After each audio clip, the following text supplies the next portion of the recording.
month, this very month of February, we are following the tradition of exploring the topic of love.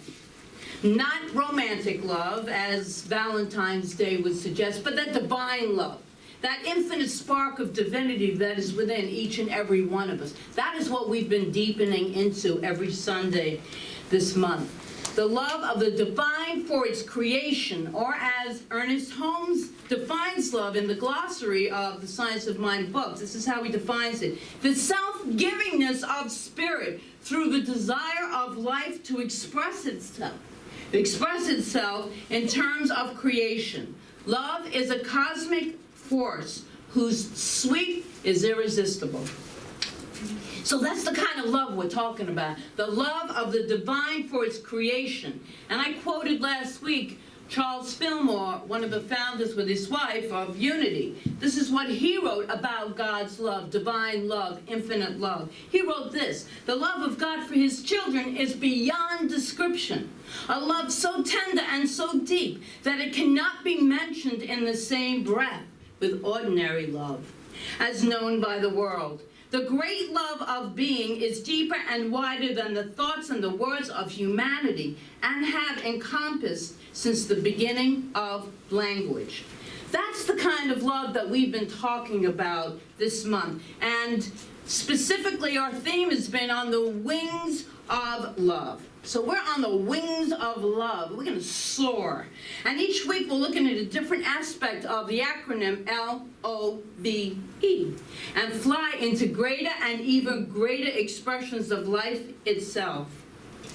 And as I've been saying, and I've been saying it this month, and I don't know how long I'm going to be saying it, but I'm going to say it again today, because it wants to come through, that no matter what is going on in our outer world, this is a place of respite. This is a place where we come to relax in the love of God. We don't have to go into the whole aspect of this fear-based media and everything that we are being subjected to.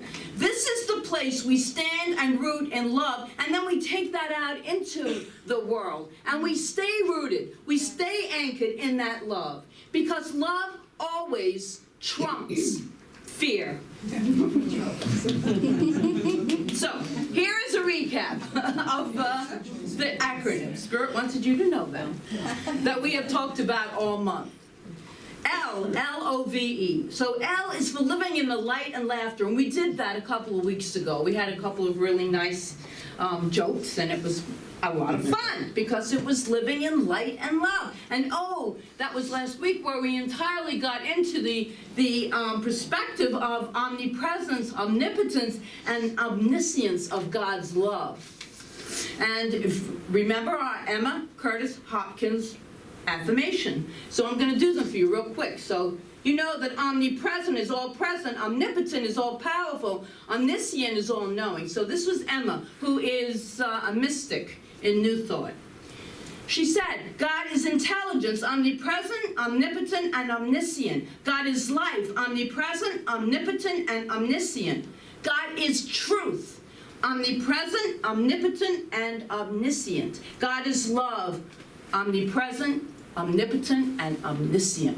This all-knowing, all-powerful, all-presence of love is always available to us, through us, as us, because we are each a creation of this love energy, the divine energy that we call God, if we choose to. We don't have to in our New Thought Center. I call God divine energy personally, because to me it is this energetic force that is everything, that created all that is, was, and ever shall be. But let me go back to today is the V part.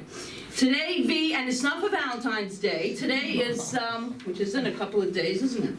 It's for vibrating with vision and vitality. Do we love vitality? Yes. I sure do.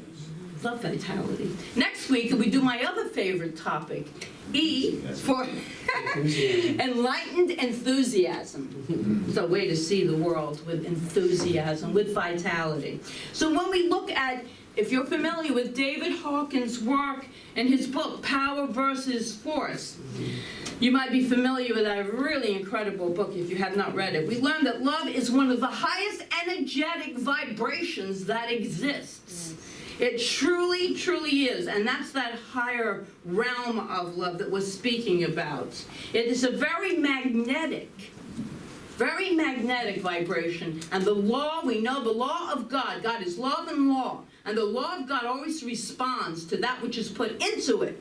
So are we putting in our intentions with that gusto, with that vitality, with that enthusiasm? Because that's what it is responding to and giving us back as experiences in our life. So our premise this morning then is that we bring love, divine love, a high vibration energy to our visions. That which we hold, our dreams, our greatest longings, if you will, our callings, our visions. There are visions. There are hopes in our dreams. And we bring a great deal of vitality to them. So vitality, according to Mr. Webster in his book, the power or ability of something to be successful, the capacity to live and develop, the power to endure.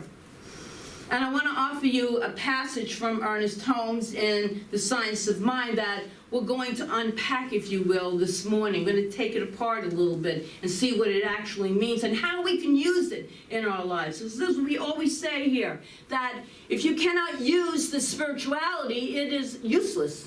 If you cannot go into the world and live this spiritual life, yeah, we forget. We have human moments. I know I do. We have human moments, but we always return to center, knowing that God is the source and supply of all our good all the time, yes. Always. And that is the truth. Yes. That is the truth.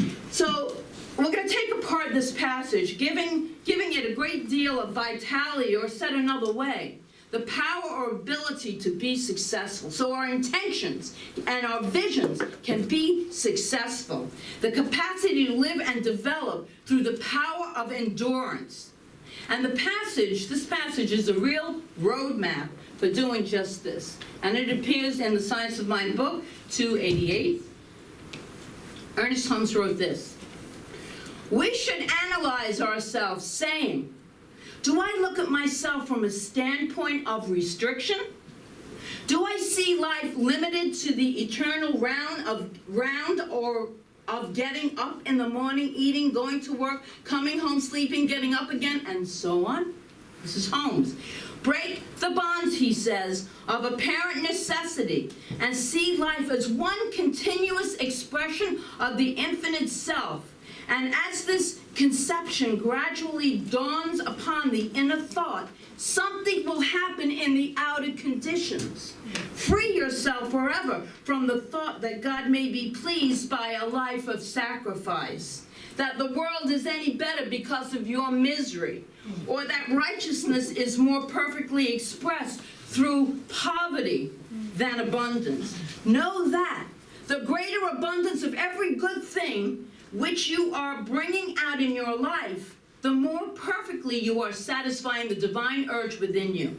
And he finishes with, anything you can dream of is not too great for you to undertake, if it hurts no one and brings happiness and good into your life. And that's the part, if it hurts no one and brings happiness and good into your life. So we're going to take this part again, where he says we should analyze ourselves, saying, do I look at myself from a standpoint of restriction? Do I see life limited to the eternal rounds of getting up in the morning, eating, working, coming home, sleeping, getting up again? Where are we bringing the divinity into that? Because as we are doing that, we can also live in complete harmony with our indwelling God self and the outer God self, which is all one anyway. So that is the point of taking this apart. This is the first place to look this morning. Self-reflection. And self-reflection, we know, brings us awareness. And we don't look at ourselves in a judging or condemning way. Don't do that. We don't do that.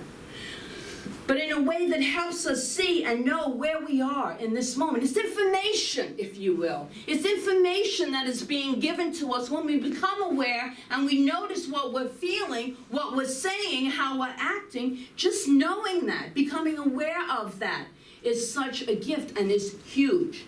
You have to start somewhere. It's the only place from which where we can start. And it's right where we are. And I know it sounds so elementary, so simple, yet it is so profoundly true. It is profoundly true, and Holmes speaks of it many, many times in the Science of Mind book. He says on page 142, since we must all begin right where we are, most of us will be compelled to begin our healing work with a mechanical process. Now, he wrote this over 100 years ago. Mechanical process means in our minds, in our heads, not so much in our hearts. We've learned to drop, and he talks about that too. We've learned to drop from our head into our heart and follow that intuitive wisdom, which is brilliant, beyond anything we can ever create or imagine. He also says there is a law of unfoldment, which says we can advance only by going from where we are to the place we would like to be. And the way to work it is to begin right where we are. Where else are we going to start? Where else are we going to begin? Are we going to begin tomorrow? Are we going to begin last week?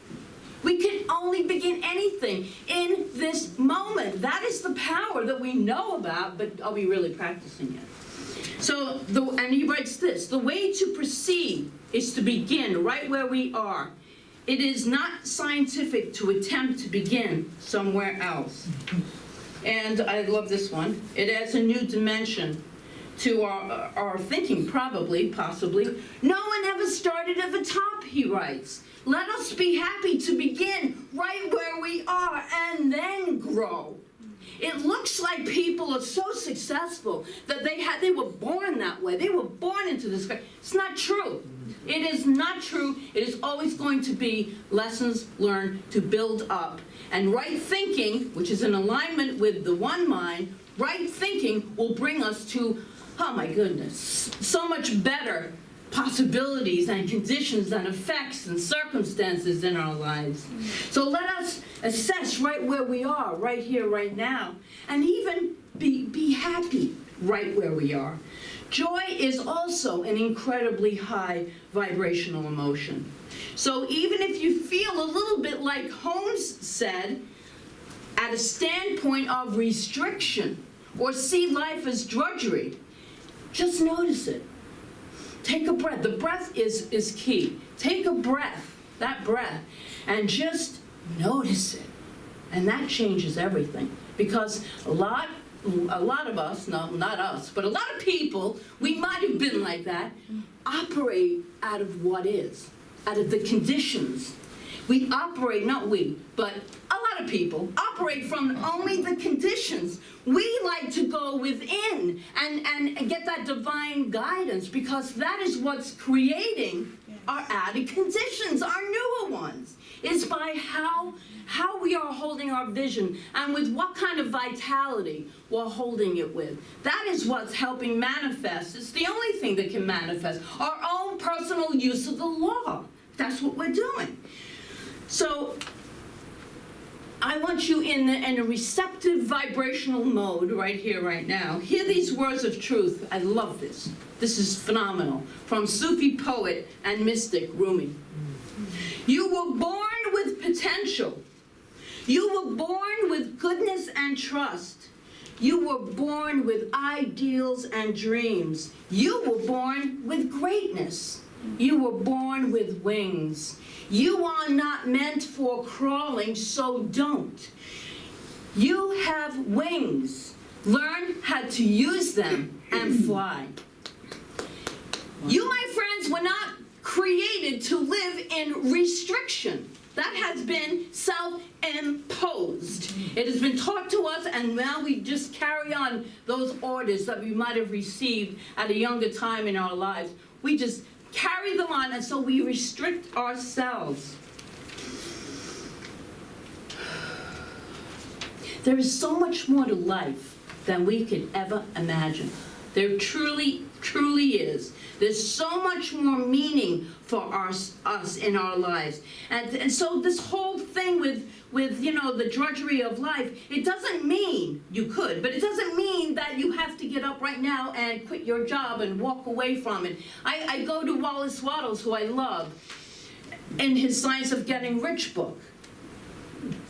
Work from where you are now. Hold the vision, hold the dream, and believe it is happening. Believe it with all of your heart and soul and being, and you will be magically, it looks like, magically drawn into the exact thing that you hold for yourself. Because you only have to know the what. The universe knows the how. We don't know the how. We don't know it. You are meant to fly, not to crawl. So Ernest Holmes tells us, break the bonds of apparent necessity and see life as one continuous expression of the infinite self. Doesn't that feel expansive? It sure does to me. And I love these words, and you might also. Be thinking, that's great. You might also be thinking, that's great. But how do I do it? Words sound so, wow, they're inspirational, they're really great, but how do I do it? How do I use this in my everyday life? The first thing is to remember, as I said, that the how is actually none of your business. It's none of your business. Can you say that with me? The how is none of my business. Thank you. Whose business is it? God's business. Yes, we are in the God business. We're in the divine power business. We're in the infinite energy business. It knows how. It knows how. We don't know how. We don't know how. The how, and so we have this one. The how is none of my business. It's God's business. If you have an intention, if you set it right here and right now, to break the bonds of necessity and see life as one continuous expression of the infinite self, you can do that. You truly can do that. It's retraining our brains, our thinking. We're retraining our thinking. So get a mantra, get an affirmation you repeat over and over and over again, because that's the what. The stronger we hold our intention, our vision, our dream is the what. That is completely and totally our business. That's our business. So say with me. Say after me. I intend to see everything as one continuous expression of God. I intend to see everything as one continuous expression of God. That's great. So if you remember last week, we did an exercise. I held up a blank sheet of paper, and the exercise is actually called What God Looks Like, What God Looks Like. And we went all the way back to the mother and the father of the loggers. We went through everything, the clouds and the sunshine, the rain, everything with that. Because we're all interconnected. We're all into beingness. Enter. Holmes makes a promise when he says this. And as the conception gradually draws upon the inner thought, something will happen in our outer conditions to relieve the greater demands of necessity. We think we have to do a thing a certain way. We really do. We think that our lives are going to... I have to train myself every day to know that God is my source and supply of all good, not the conditions, not this person, not this job, not this channel. One source, many channels, and to keep ourselves open to that. And it is a task for some. It is a task for some. There are limitless possibilities, but knowing the how. And so I got permission.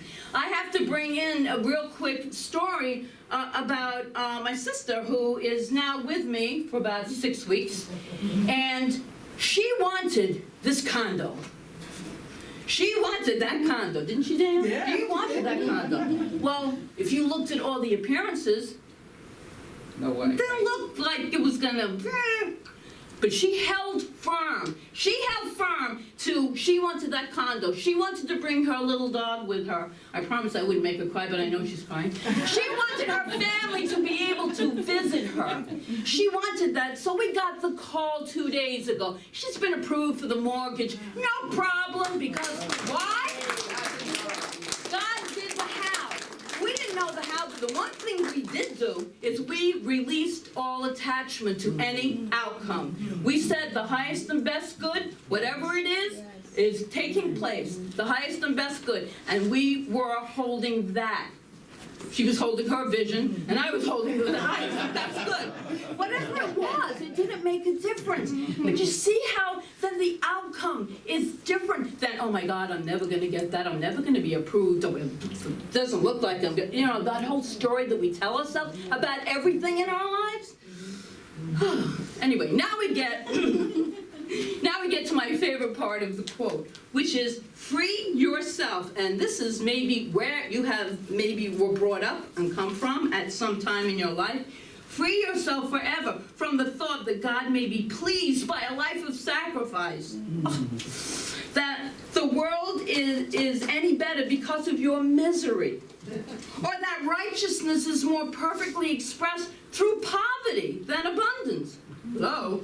I love abundance. I don't know about you. And he's still talking. Know that the greater abundance of every good thing which you are bringing out in your life, the more perfectly you are satisfying the divine urge within you, that divinity within you. It is abundance. So when we express abundance, we are in alignment with it. And he continues. Anything you can dream of is not too great for you to undertake if it hurts no one and brings happiness and good into your life. And those words fairly sizzle with vitality, I do believe. And Charles Fillmore wrote this: I fairly sizzle with joy and enthusiasm that springs forth with a mighty faith to do the things that ought to be done by me. And I am jumping ahead because that's all of next week's talk. We're going to really get into the sizzling energy of enthusiasm. Enlightened enthusiasm. For now, I ask, is there someone, so this is for you to go within, is there someone or some circumstance involved in your dream that is challenging? Seeming to be a roadblock, a stumbling block. What if you brought love to him, her, it? And sometimes we can't bring love. How about acceptance? Can we bring acceptance to that person, place, or thing, whatever it is? Is there a lack of clarity about how to get there? So first remember, the first thing we remember is the how is none of our business. That's God's business. So just bringing the love to the part of you that wants to know how, because we do. Don't we want to know how? Oh, I don't know how it's going to happen. This is what I want, but I have no idea how. No, you don't have any idea how it's going to happen. That's truth. That is truth. But the universe knows how. Always through the law of its own being gives us back what we put into it. So that's why it's so important to know what you want and hold the highest and best good, or this and something better is taking place in my life right here and right now. And so that, my friends, is the love of the divine desiring to express itself in terms of creative thought through you.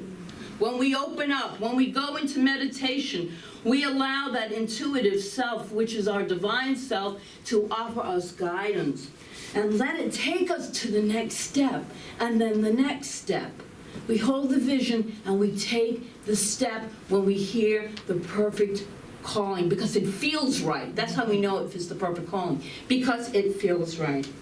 And so W. Clement Stone wrote, no matter how carefully you plan your goals, they will never be more than pipe dreams unless you pursue them with gusto. So we always want to have that enthusiasm. So I want us to end our time here today as we've been vibrating and holding our vitality and vision and bringing to a close. And I'm going to ask our practitioners to surround the room. This came to me this morning, so most of them had no idea. So surround the room as we're gonna do a prayer for you. We call this a chamber prayer, where we're all going to be praying at the same time. And what we are praying for is that your vision, that your dream, that which you hold in your heart becomes your reality. And so, let it go. And so we speak this word out loud, everyone. We speak this word. Okay, so we speak this word, fully knowing. I'm going to speak the word if no one else is going to speak the word. We speak this word, fully knowing that the power and presence of the infinite mind is moving in and through and as each and every person in this room. The fullness, the richness, the infinite potentiality of divinity is moving through each one. There is one power, one good, one love, one I know from my source, and I know that it moves in and through as right here. That's why I speak this word for each and every person in this room, each one's vision, each one's loving energy is moving forward in this electric balance that I experience. So I open my heart to receive this as we trust and there's all good.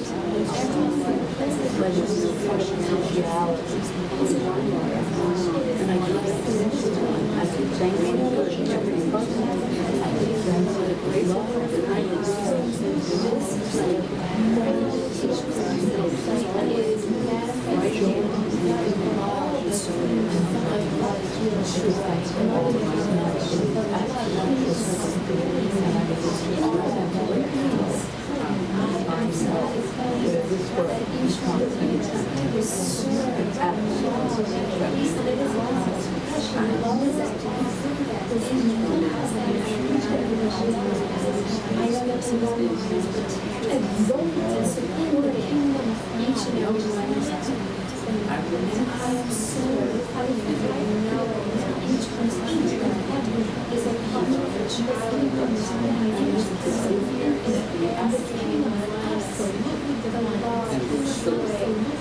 all vitality and every single person. There is no obstacle. There is absolutely nothing unfolding. Each and every person receiving and embracing into this kingdom of love, this kingdom of perfection, this kingdom of infinite possibilities, things that are invisible, releasing anything that is not aligned with the right feelings, and now in the power of God, the sustenance of God, and the vibration of God is propelling each and every one student forward into a type of love and activity, and into a type of liberation and absorbing all the blessings, all the miracles, all the infinite possibilities and dreams that are contributed to life, as I look for being in competition and movement and Soak up that energy. And so we all say together, and so it is.